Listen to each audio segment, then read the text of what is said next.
since I've made a video. I've been practicing for regionals and I haven't been able to record a video of my Imperial Sub-Regionals practice, but I am currently sitting in the airport in Tucson, about to fly to Denver to play in regionals in Denver. I have no idea how many people are going to be there, what it's going to be like, but my goal is to make top 8. I've only ever made 9th place in regionals, so maybe this year I can take it one step up. But the list I've been practicing with has been a Rebel list with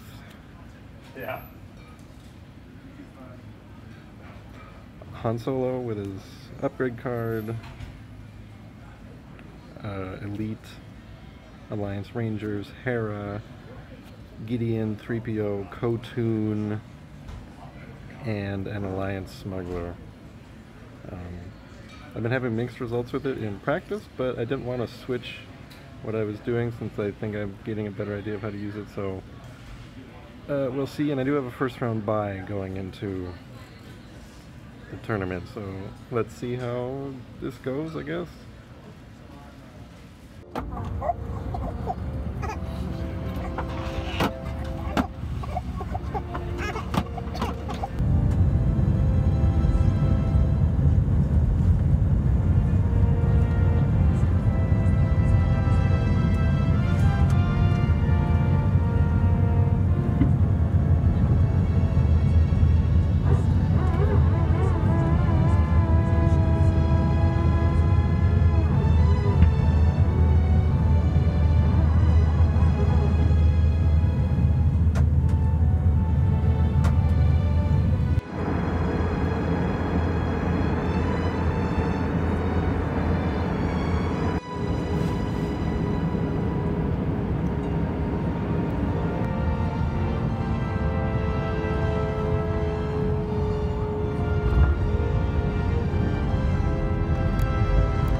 I got to the store, the Wizard's Chest, shortly before they opened, and so I was kind of standing outside and looking at the store, and it's a pretty cool store. It's a lot bigger than I was expecting. The whole top floor was like a costume shop and a nerd culture type shop, and the whole bottom floor was board games, like in the basement, the dungeon. So I was fortunate enough to get first place at a store championship over the summer, so I got the advantage of having a first round bye at regionals. So since I had a bye, I got to sit around the whole first round and chat with 2 other guys who had a bye from their store championships. So, and one of the things we talked about, I got to learn about a cool tournament event thing in Denver every year. It's called the Walker Classic. They have like events for X-Wing, Armada, Imperial Assault, Destiny, and like fun side events and cool prizes, and it sounded really cool. So if you're ever in Denver, I would check that out because it sounded awesome, and I'd go if I actually lived in Denver. And then while I was waiting to play, I just kind of poked around the store, and like I said, it was a pretty cool store. And I walked around and took a look at what other people were playing, and to my surprise, there was a lot of people running Ahsoka who I'd only played the once in the last video I made, and that wasn't really a good test of what she could do, but I did see a lot of people running Ahsoka. Probably, I feel like maybe Ahsoka, Han, and Rangers were the most consistent figures I kept seeing, I suppose, besides Gideon and or 3PO. But I wasn't actually the only player from out of town. There was a group of guys who came over from Utah who called themselves Zion's Finest, and they think they just started up a new podcast, so you can check them out. I'm going to put a link in the video description if you're looking for a new Imperial Assault podcast. And a couple of them are wearing the cool Dodge Happens shirt that we made. What do you want?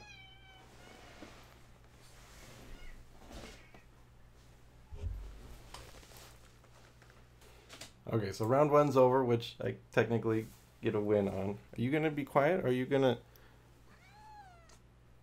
you're gonna either... You need to chill. No, you're standing here. You're helping me now. You volunteered to be in this video and you were being annoying. So round 2, I got paired against one of the other players who had a first round bye, Daniel Perez. So I had spent some time chatting with Daniel during the first round, and I was looking forward to my match since he seemed like a really cool, chill guy to play Imperial Assault with. His list was Lando, Hera, 3PO, R2D2, Jin, Gideon, Obi-Wan, Han with Rogue Smuggler, and Heroic Effort, which I think we forgot about the whole match. And I remember both of us making a point that we always forget about it, and we would try and remember, and I don't think we did. We were playing on Line of Fire on the Anchorhead Cantina map. And at first glance, I didn't know what to make of this list because I knew Obi-Wan and Han were going to be my biggest problems. They're the heaviest hitters on that team. And I thought if I could take out Han and Obi-Wan, it'd probably be an easy ride from there. I haven't had a lot of experience with Lando, but you can work around Jin, and she's not too hard to kill. So, as is my usual opening strategy, I sent my smuggler to go open the door. That way, if he opens his door, I'll have the jump on him, in a way, I guess. So the smuggler opened the door, ran down by the terminal, and all my other guys pretty much just clumped up in that little nook outside my deployment zone. All of his guys kind of clumped up behind the door and that terminal. And we just kind of were eyeballing each other. No one was picking up the crates. I wasn't going to come any closer, not with Han and Obi-Wan out there. His Han eventually did step out to take a shot at my Han, which I left my Han in a position for that to happen because I thought my Han would come out on top in that situation because I was standing next to 3PO. I had a focus and I had a damage token. I think he just had a focus. So his Han did 3 damage to mine. I returned fire, did 6 to his Han. So like I was expecting, it did turn out in my favor.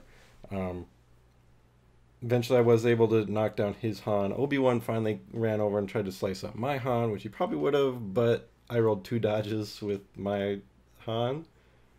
So at this point, his Obi-Wan and his Han, and I think his R2 are dead, and it's looking really good for me because I haven't lost any figures yet, and I killed his biggest ones.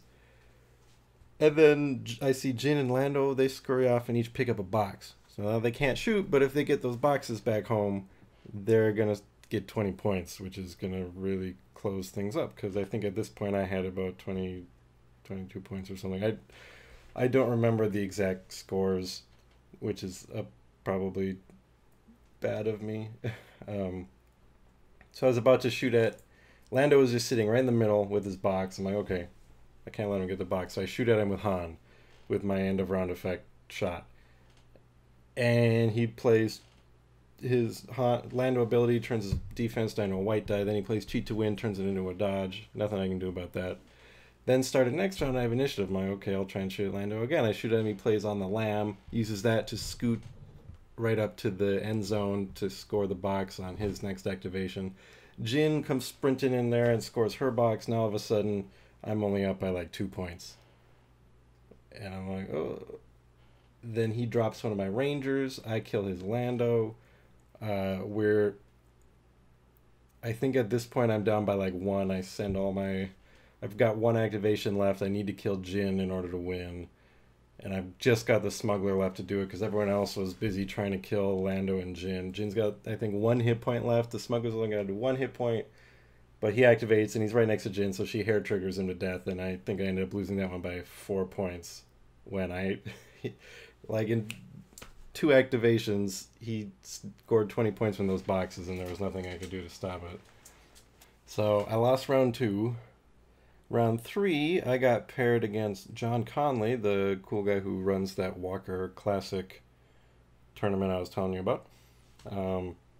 We were on Nahada Swamps in the Raining Freight mission, which is the mission I prefer out of the 2 in there. He had IG-88 with focus on the kill. Regular HK droid. Observation.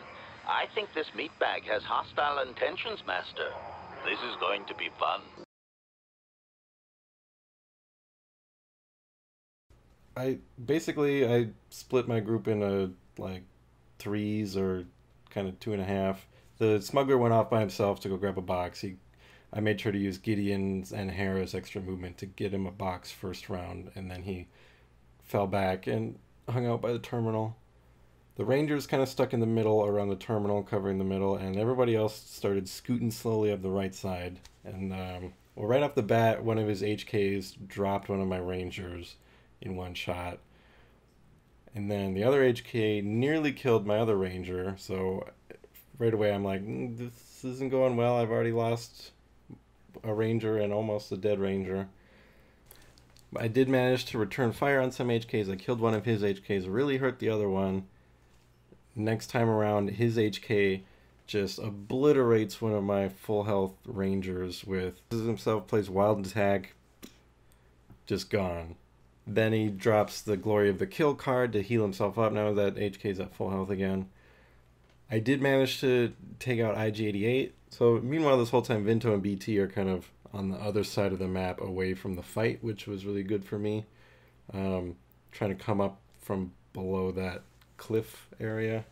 IG-88 was way down on the end on the side trying to shoot down, and I feel real bad for IG-88 because he had some real easy shots that he kept missing range on by like 1 or 2 every time. There must have been at least 3 or 4 attacks from IG-88 that just missed range, and it was real bad. Things would have gone way differently had IG-88's dice just cooperated a bit more. But as it was, Khotun snuck up on the right side of IG-88 and Han on the left, and they each got some shots on him. Then Han got his end of round thing. Then the start of the next round, Khotun used Call the Vanguard to shoot at IG-88. Then I had initiative, so Han shot him and finished him off. It took a lot of shots, but Han and Khotun just kind of mopped the floor with IG-88 at the end and start of a round. And at that point, he had no more HKs, no more IG-88. I think all my Rangers were dead, but I had also been scooping up. I think I might have grabbed like 7 crates for the mission, and I think it just ended. I managed to kill his Jawa, which pushed me over the top, so I had a win on round 3 already. So round 4 is where it gets tense. This is tense! Because I know I need to win round 4 in order to guarantee myself a spot in the top 8, which has been my goal the whole time. So this time I'm playing against Jerem Moore, one of the Utah guys. And I think he had probably one of the most unique, interesting lists I'd seen. Definitely at the tournament, maybe ever. I don't know, because you look at it and you're like, how does this... Oh, okay, I get it. Because it was a regular Jawa. No. It was an elite Jawa, an elite Claudite, and that's all the scum figures, because then the elite Jawa is bringing in 2 elite sentry droids, 3PO, and then Temporary Alliance is bringing in Hera and Gideon.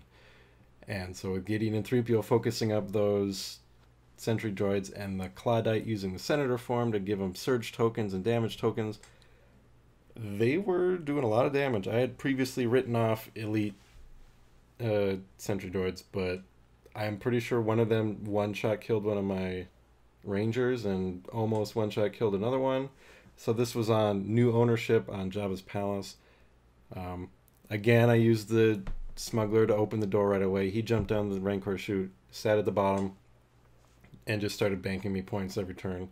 And everybody else just stayed in the deployment zones and were taking pot shots back and forth and just slowly chipping away at each other. And that was literally the whole game. We just kind of try and peek out and get shots on each other. Eventually, I saw an opening and I ran Han all the way down because I didn't want to just sit there wasting Han's activation if you couldn't see anybody, because the droids would peek out, shoot, and jump back. So I ran Han all the way down there to at least get my end of round damage off, and then I would start with initiative next turn so I could have Han shoot again and then run back to safety. So Han went, popped smuggled supplies, which is great on Han, give him that extra evade, which combos with cunning. What? This is Cora. She's a butt and needs attention. I'm kind of annoyed that I don't remember the exact scores throughout these games, because I know this match was really, really close. Because eventually he did kill Han, and I think we were sitting with, he had like 2 sentries left, and I had Hera, Khotun, and 1 Ranger left over by my spawn, and my smuggler was still sitting in the bottom in the Rancor pit holding 2 boxes. And if I remember right, I was up by like 1 point. So he had to run his Claudite all the way down to my deployment zone, take a shot at Kotun, who was 1 away from dying. If he gets that 1 point of damage on Kotun, he wins. It's not looking good for me. But it turns out he had the street rat condition or form on the Claudite, takes the shot at like 2 or 3 range, misses range, and that's the end of the round, and that's time, and I sneak it out by like 1 or 2 points, or I don't even remember the points. It must have been less than 7, because Kotun would have surely won it for him. So I went 3-1. That gave me top 8. Jerem's fate was left unknown. He was, I think, 2-2, so maybe he got top 8. That was definitely one of the most fun, intense matches I've had in a long time. Even though we were both just kind of sitting in the deployment zone shooting each other, it was really close, and I think we were both playing really well, and Jerem was a lot of fun to play with. So we cut to top 8, and it turns out I'm sitting in 2nd place at the cut, and Jerem is in 7th place, which means we get paired up again, so we get to play each other again, which is fine with me because I had a lot of fun. And now for both of us, this kind of weight has been lifted. We both made top 8. That was kind of like my whole incentives. Now it's just kind of smooth sailing. Whatever happens, happens. I got the fancy dice. I'm not too worried about getting the point style because I prefer my custom one I made. And my brother is waiting there, and I don't want to make him sit around for 2 more hours. So if I win, I win. If I don't, it doesn't bother me. So my play definitely got a lot more lax after that round. So this next match against Jerem, we're playing in the Anchorhead Cantina on Gaining Favor, my least favorite one out of all the ones in rotation. This one kind of went the same way so I opened the door. He didn't open his door this time on this map. He had all his people sitting down in that hallway. All my people were clumped up again, and we were just trading pot shots, except this time it was even harder for me to get line of sight because of the way he had them positioned, so I was getting a little risky, and I stuck my 2 rangers out to try and kill Hera, which they did, but then they were exposed, and I lost both of them to some sentry droids, so that was a bad trade. 2 rangers for 1 Hera is not a good trade. And then I did thing where I ran Han out there to get the end of round shot and was hoping he didn't have take initiative, which I think is something we should all know, but I guess that's my lesson of the match or of the day is always assume your opponent has take initiative and don't do anything assuming you're going to have initiative unless you have negation or some way to deal with that. So he took initiative, used Call the Vanguard to make a sentry shoot at Han, then another one activated and 2 more shot at Han. Han died. Down a Han, down 2 Rangers. Somehow, I've managed to interact with all of the patrons. So I've got 20 points just on objective points. And I think I've killed Hera in like a sentry. And however it shook down, my figures were desperate. And I felt like I was on the back pedal. But because of the objectives, we were actually tied on points at like 29, I think. So I was like, oh, but then time was running down and we're like, what's the tiebreaker again? Oh yeah, it's whoever got the most kills via destroying figures, which is obviously not me in this case. So I had to make like another last ditch run with my smuggler, but he got torn up because he's a smuggler. And so I lost that one by, I think, 2 points or something like that. And so that's the end of the tournament for me, which was fine. It was a fun match, and I was definitely taking a lot more risks in that one than I would have otherwise because I already made top 8. So, but that was a really fun tournament. I'm glad I got to go to the one in Denver.